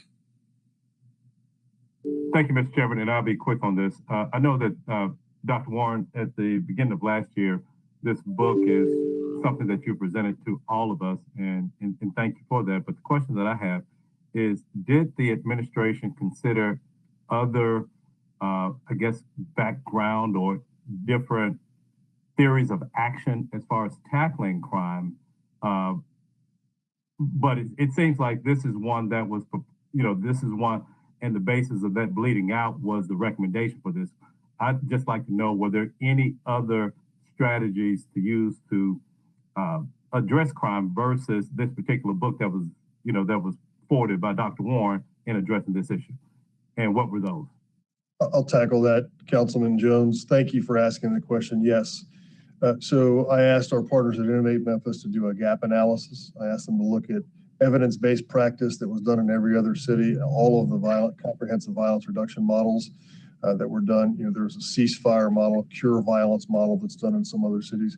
I also asked them to review all of the documentation that says there are evidence-based and proven strategies to reduce violent crime through the Department of Justice, through the Office of Juvenile Justice and Delinquency Prevention. They reviewed all of those best practices that are published by those national organizations. We also have a technical assistance grant through Every Town Against Gun Violence. They have connected us to a program called Cure Violence, which is an intervention-based model. They have given us resource with the John Jay College, which is Dr. David Kennedy, the author of Ceasefire. We have been connected to the Urban Peace Institute, which is another organization that does a comprehensive approach to violence reduction. We have LISK, L-I-S-K, which we have an office here in Memphis, but they often do work across the nation, and also to HAVI, which is an organization that organizes and provides best practice for hospital violence intervention programs. So the simple fact, and I can provide all of this to you, they did a scan of cities across America, the programs they're using. They bounced them against the DOJ and Office of Juvenile Justice and Delinquency Prevention evidence-based practice model. They did a gap analysis for the city of Memphis, and then they made recommendations for how we might fill those gaps with programs. So in essence, I feel very comfortable that we have looked at practices from across the country and from the things that have been produced by the federal government from DOJ and OJDP to develop this model. And bleeding out was just one of the inputs. I use that as an inspiration because many of the models follow kind of the same thing, but I will use anything for inspiration that gets people's attention. And clearly there is some passion behind this. So, but no, it is not the only source of data that we use, certainly. Thank you. Thank you very much, Councilman Jones. Councilman Logan, Councilor Logan, why don't you close us out? Yes, I know you you've stated that you're going to get us a lot of several things of information. And I'm wondering, is it possible to get that information and then we vote on this on Tuesday? I am definitely in support of Dr. Warren's approach. I just feel like this resolution does not address the heartbeat of what he shared with us along the way. And would like to see that information that you're going to send and the components that are going to be included, because actually this is what it's saying to me, that we are giving administration the authority to go ahead and set up a department to begin this process. So that's what we're doing today. Yes, sir. Point of information, Mr. Chair. This is what was presented wasn't the amended resolution that we worked on with Chief McGowan. That was in the packet today. I thought that was going to be up for people tonight. And so when I saw it, it was different. It may be beneficial if we bring that back with the language that includes the GVIP, violence prevention plan, and mentions the suppression, intervention, prevention, community mobilization, organizational change. So what we are looking at and what Councilwoman Logan's looking at isn't exactly what was supposed to be up. So I am fine with us bringing that back and let people looking at that language, because I thought I had it in the packet, but this has been delayed so long, I must have not seen that it wasn't correct. So I apologize. Okay, team, the sponsor is, I'm interpreting his remarks, is offering a motion to hold. Is there a second? Second. Without objection. It's been moved by Warren, seconded by Jones. Is there any objection? All right, we'll take this up next week. And I'll try to make sure, Mr. Chair, that everyone has that amended resolution. I think there'd have been less confusion on it tonight, and I didn't realize it was not the right one when I got there. I'm sorry. Thank you. Chair, may I be recognized? Please go ahead. I just want to say, I mean, these resolutions, to keep in mind, I mean, I know the language is very important, but I always see most of these, especially when we're asking the administration to do something, especially when we're standing up an organization as kind of a guiding document. So I don't really get that tied down into too many of the specifics because it's a moving, living, breathing thing. So for what that's worth, I yield back. All right, I got a motion held properly without objection. All right, let's, Madam Comptroller, go to our consent agenda, please. Item number 3 is a resolution approving an honorary street name of North Highland Street between Galloway Avenue and Charleswood Avenue for Father Nicholas Vieron. This resolution is sponsored by Councilman Canale, and there's a request for same night minutes. Item number 4 is up for second reading. Ordinance number 5771 is sponsored by Councilman Canale. Item number 5 is up for second reading. Ordinance number 5774 is sponsored by Councilman Canale. Item number 6 is up for second reading. Ordinance number 5775 is sponsored by Councilman Canale. Item number 7 is an ordinance zoning the north side of East Holmes Street, approximately 923 feet east of the center line of Lamar Avenue, containing plus or minus 4.89 acres in the Conservation Agriculture District. Up for first reading, this ordinance is sponsored by the Division of Planning and Development. The case number is Z20-11, ordinance number 5776. Item number 8 is up for second reading. This ordinance is sponsored by the Division of Planning and Development. The case number is ZTA 20-01, ordinance number 5772. Item number 9 is also up for second reading. This ordinance is sponsored by the Division of Planning and Development. The case number is Z20-10, ordinance number 5773. Item number 10 is a notation from the Land Use Control Board that the following case was heard and recommendation made requesting a date of public hearing. The case number is PD 20-17, BHW Estates Plan Development, and that date of public hearing is February 2nd, 2021. Item number 11, there's a request for same night minutes on this item. It's a resolution approving the final plat for Colony subdivision, re-subdivision of lots 15 and 16, S19 through 27. The contract number is CR-5353. Item number 12 is a resolution approving a supplemental agreement, number 1, to Velo at Shelby Farms.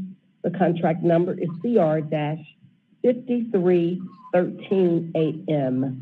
And item number 13 is a resolution approving the public improvements of Speedway number 7175 at 4302 East Shelby Drive. The contract number is CR-5302. Mr. Chairman, that concludes our our consent agenda items.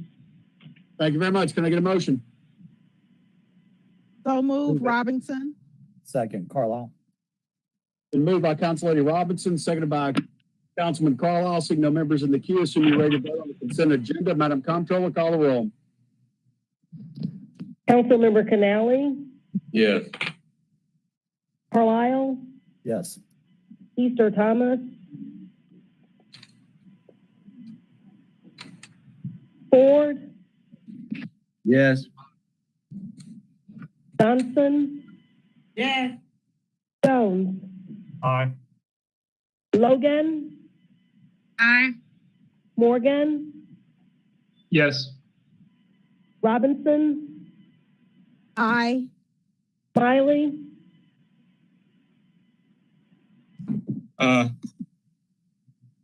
Vice Chairwoman Swearingen, Aye. Warren, Aye. Chairman Colvett. Aye, that item passes. Madam Comptroller, call item 21. Item number 21 is appointment to the Memphis Convention Center Commission, John McKissack, Thomas Midgley. That concludes our appointments, Mr. Chairman. I apologize. Councilman Carlisle, you recognized. Thank you, Chairman. The committee met, recommends approval, and I so move. Second. Seconded by, moved by Carlisle, seconded by Canali. Seeing no members in the queue, assume you're ready to vote on item 21. Madam Comptroller, call the roll. Councilmember Canali, Yes. Carlisle, Aye. Easter Thomas, Ford, Yes. Johnson, Yes. Jones, Aye. Logan, Aye. Morgan, Yes. Robinson, Aye. Smiley, Aye. Vice Chairwoman Swearingen, Aye. Warren, Aye. Chairman Colvett. Aye, that item passes. Call item 25. Item number 25 is a resolution transferring $175,000 of appropriated funding from IS 01073-311 CRM Business Intelligence to IS 01087 Account Reconciliation Management. This resolution is sponsored by the Finance and Information Service Divisions. Thank you. Councilman Ford, you're recognized.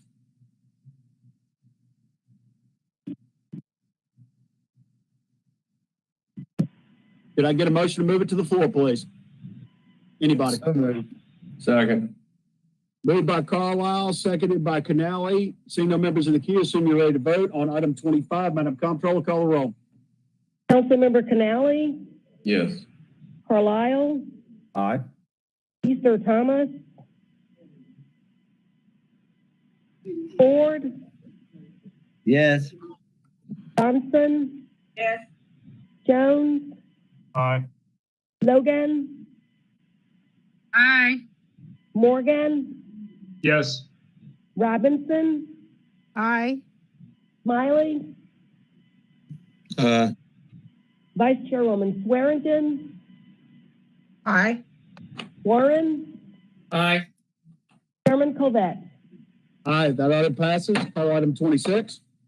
Item number 26 is a resolution approving the sale of city-owned parcel known as 563 Hampton Place, parcel ID number 025-011-0004, Memphis, Tennessee 38126. Revenue to be received. This resolution is sponsored by General Services. Thank you very much. Councilman Smiley, you're recognized. Mr. Chair, the committee may recommend approval, and I so move.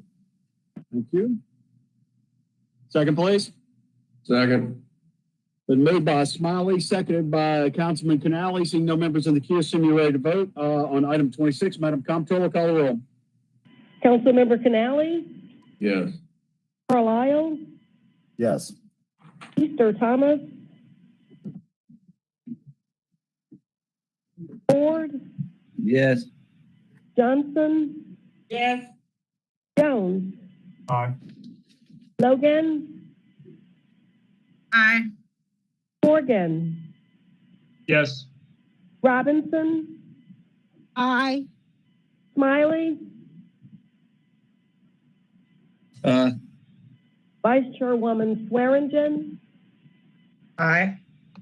Warren, Aye. Chairman Covette. Aye, that item passes. Call item 27. Item number 27 is a resolution appropriating $1,700,000 from FY21 CIP project number PK01032 for the new Ed Rice Community Center. This resolution is sponsored by Parks and Neighborhoods. Council Lady Logan, you're recognized. Thank you, Chairman. The committee met and recommended approval, and I so move. Second. Moved by Council Lady Logan, seconded by Councilman Canali. Seeing no members in the queue, assume you're ready to vote on item 27. Madam Comptroller, call the roll. Councilmember Canali, Yes. Carlisle, Aye. Easter Thomas, Ford, Yes. Johnson, Yes. Jones, Aye. Logan, Aye. Morgan, Yes. Robinson, Aye. Smiley, Vice Chairwoman Swearingen, Aye. Warren, Aye. Chairman Covette. Aye, item passes. Call item 28. Item number 28 is a resolution requesting to appropriate additional funds in the amount of $34,000 to an existing construction contract, project title STP Group 5 Resurfacing, project number PW01254. This resolution is sponsored by the Public Works Division. Thank you. Councilman Smiley, you're recognized. Mr. Chair, the committee may recommend approval, and I so move. Second. Thank you. Moved by Smiley, seconded by Canali. Seeing no members of the queue, assume you're ready to vote on item 28. Madam Comptroller, call the roll. Councilmember Canali, Yes. Carlisle, Aye. Easter Thomas, Ford, Yes. Johnson, Yes. Jones, Aye. Logan, Aye. Morgan, Yes. Robinson, Aye. Smiley, Vice Chairwoman Swearingen, Aye. Warren, Aye. Chairman Colbert. Aye, item passes. Call item 29. Item number 29 is a resolution transferring and appropriating construction funds in the amount of $2,750,000 for FY21 CIP, project number SW2101, to repair, rehab existing damaged sanitary sewer pipes using CIPP process at various locations. This resolution is sponsored by the Public Works Division. Councilman Smiley, you recognized. Mr. Chair, the committee may recommend approval, and I so move. Second. Been moved by Councilman Smiley, second by Councilman Canale. Seeing no members in the queue, soon you're ready to vote on item 29. Madam Comptroller, call the roll. Councilmember Canale, Yes. Carlisle, Aye. Easter Thomas, Ford, Yes. Johnson, Yes. Jones, Aye. Logan, Aye. Morgan, Yes. Robinson, Aye. Smiley, Uh, Vice Chairwoman Swearingen, Aye. Warren, Aye. Chairman Colbert. Aye, that item passes. Call item 30. Item number 30 is a resolution transferring and appropriating construction funds in the amount of $550,000 for FY21 CIP, project number ST03220, to repair, rehab existing damaged storm drain pipes using CIPP process at various locations. This resolution is sponsored by the Public Works Division. Thank you very much. Councilman Smiley, you recognized. Mr. Chair, the committee may recommend approval, and I so move. Second. Been moved by Councilman Smiley, second by Councilman Canale. Seeing no members in the queue, soon you're ready to vote on item 30. Madam Comptroller, call the roll. Councilmember Canale, Yes. Carlisle, Aye. Easter Thomas, Hey. Ford, Yes. Johnson, Yes. Jones, Aye. Logan, Aye. Morgan, Yes. Robinson, Aye. Smiley, Vice Chairwoman Swearingen, Aye. Warren, Aye. Chairman Colbert. Aye, that item passes. Madam Vice Chairman, we are to same night minutes, and I believe we added item 24 to that list. Will you please read them and move them for us? Yes, sir. The same night minutes are items numbers 3, 11, 14, 15, 17, 24, 32, 33, 34, 35, and 36. Can I get a second? Second, Robinson. All right, been moved by Vice Chair Lady Swearingen, seconded by Council Lady Robinson. Seeing no members in the queue, assume you're ready to vote on our same night minutes. Madam Comptroller, call the roll. Councilmember Canale, Yes. Carlisle, Recuse. Easter Thomas, Ford, Yes. Johnson, Yes. Jones, Aye. Logan, Aye. Morgan, Yes. Robinson, Aye. Smiley, Uh. Vice Chairwoman Swearingen, Aye. Warren, Aye. Chairman Colvette. Aye. Same night minutes are approved. We are now to the most fun part of the meeting. That budding radio personality, our vice chairman. Vice Chairman Swearinger, would you read our public comment cards, please? I'll be glad to, Mr. Chair. We have 4 comments that are before us today. The first one is from Joe Kent, address 5111 Flamingo, Memphis, Tennessee 38117. The FedEx historic lineage of economic development failure is on full display for all to see and includes Blackjack, Christine Richards, Richard Smith, and Berlin Boyd, Willie Brooks, and now Markel Lowry. As is a lineage of failure of Puke's Memphis Tomorrow, don't listen to FedEx or Memphis Tomorrow or request testimony from Edge, DMC, or Chamber. Write your own economic development plan. Our statement is designed to build community thought diversity, where very little on the record dissenting opinion exists around anti-business excessive corporate welfare.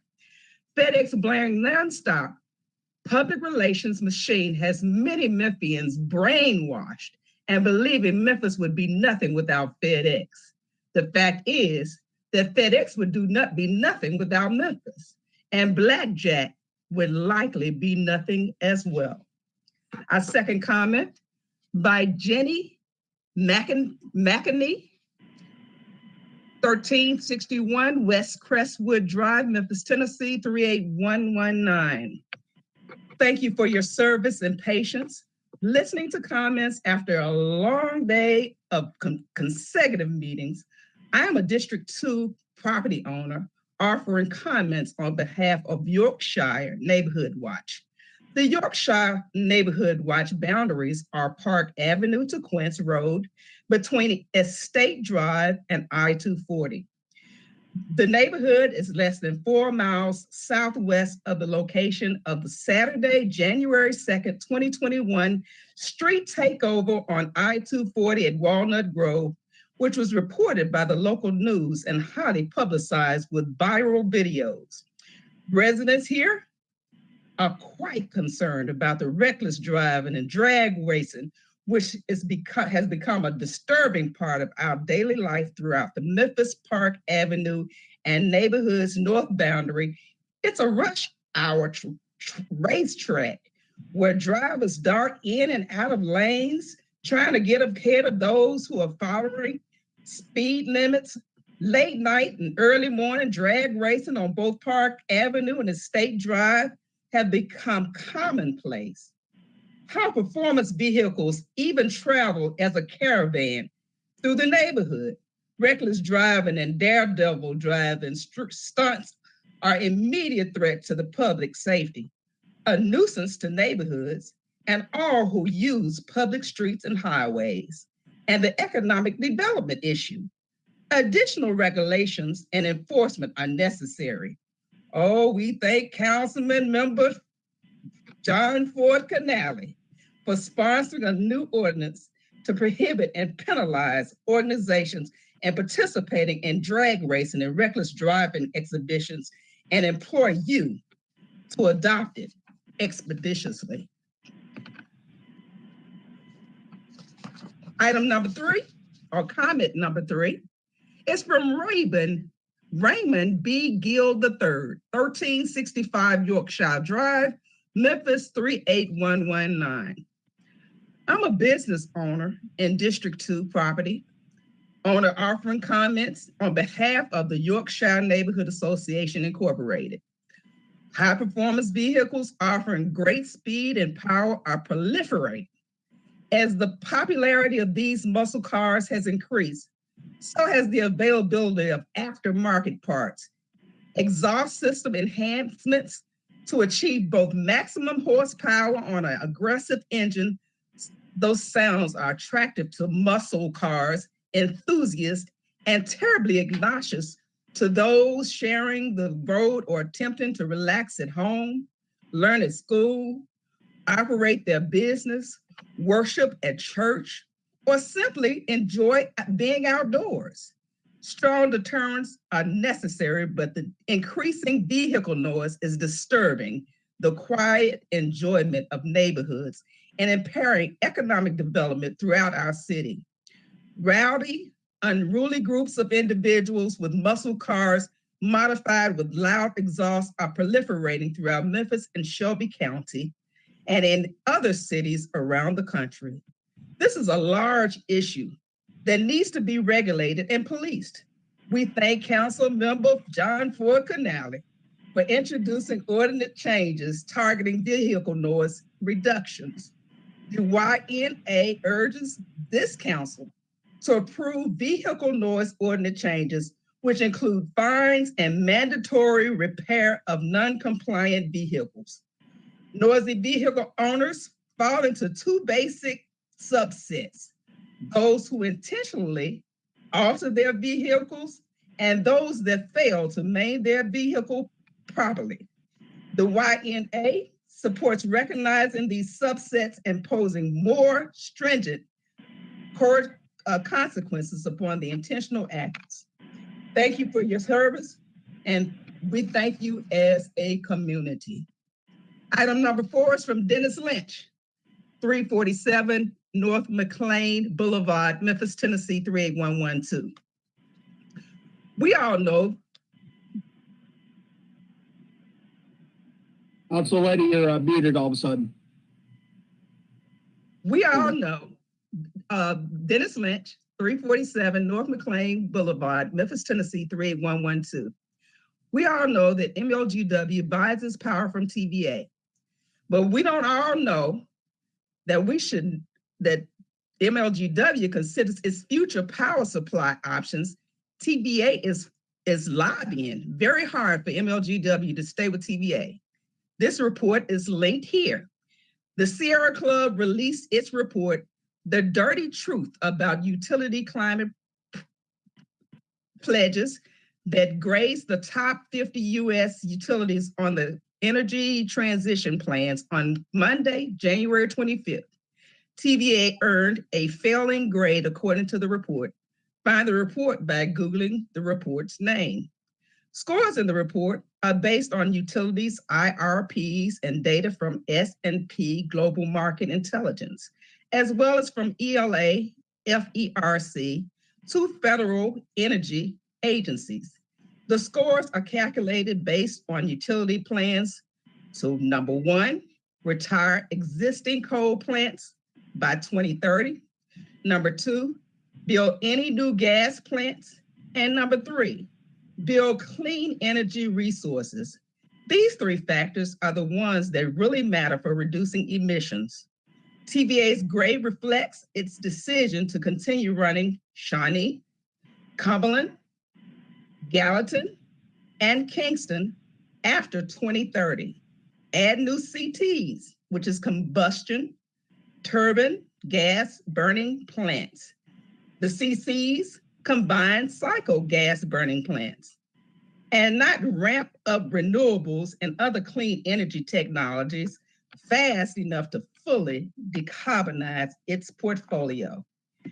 The report follows on the good work done by the Friends of SACE, which is the Southern Alliance for Clean Energy, Energy Alabama, and others who are exploring decarbonizations in the Southeast and utility greenwashing carbons reduction plan. Thank you very much. Mr. Chair, this concludes all 4 comments. All right, thank you very much. That takes us to the end of our meeting agenda, and I'll entertain a motion to recess. Motion to recess. Second. Been moved